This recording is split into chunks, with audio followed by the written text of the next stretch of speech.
ఎలాగైనా సరే వాళ్ళని తరిమి కొట్టాలి. ఎలా సుప్రజ?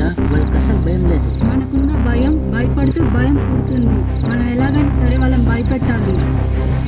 మరి ఎలా భయపెట్టగలం? నా దగ్గర ఒక ప్లాన్ ఉంది.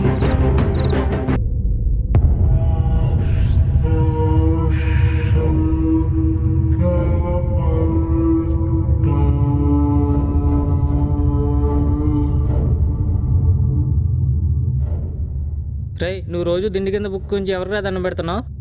అబ్బే ఏమీ లేదురా, మా అమ్మ నాన్న స్మరించుకుంటున్నా. రే వాడిని చూసి బుద్ధి తెచ్చుకో. చూసారా, అంత లేదురా, వాడు రోజు ఎవరికి దండం పెట్టుకున్నాడో తెలుసా? రే వద్దురా, రే వద్దురా, రే వద్దురా రే వద్దురా. ఇది ఆంజనేయ స్వామి దండకం. ఓర్ని, రోజు మా దగ్గర ధైర్యవంతుగా నటిస్తావు, ఇంత పిరికాడువా? ఆంజనేయ స్వామి దండకం నీ దగ్గర ఉందని చెప్పి మమ్మల్ని పిరకాలంటావరా? చెప్తాను పని. రే వదిలేరా, వాడి గురించి మనకు తెలియనిదా?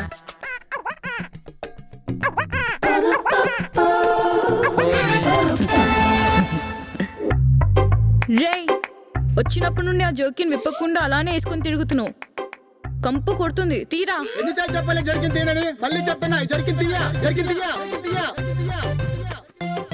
రే ఏంట్రా అరుస్తున్నావు? చూడరా, వీడు వచ్చినప్పుడు నుండి ఈ జోకిని తీస్తలే. ఈ జోకిన్ నుండి దుర్వాసన వస్తుంది. రే జరికిన్ తీసేరా. ఆహా, ఈ జరిగింది తీయ. తీస్తే ఏమవుతుంది? నేను తీయనంటే తీయ. రే ఆ జరికిన్ తీసేరా.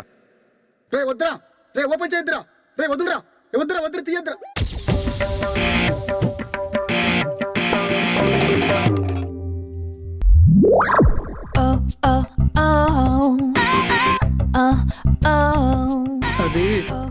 అది మా బామ్మ చెప్పింది, ఈ ఇల్లు మంచిది కాదని, ఈ ఇంట్లో ఏదో ఆత్మలున్నాయని.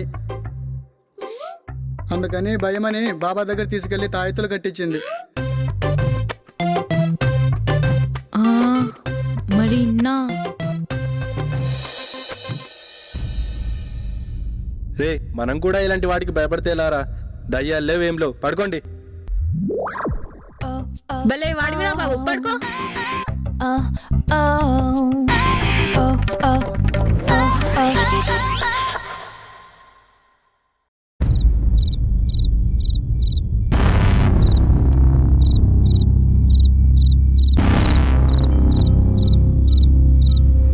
రే, మనం ఎలాగైనా సరే వాళ్ళని తరిమి కొట్టాలి. ఎలా సుప్రజ? వాళ్ళకి అసలు భయం లేదు. మనకున్న భయం భయపడితే భయం పుడుతుంది. మనం ఎలాగైనా సరే వాళ్ళని భయపెట్టాలి. మరి ఎలా భయపెట్టగలం? నా దగ్గర ఒక ప్లాన్ ఉంది.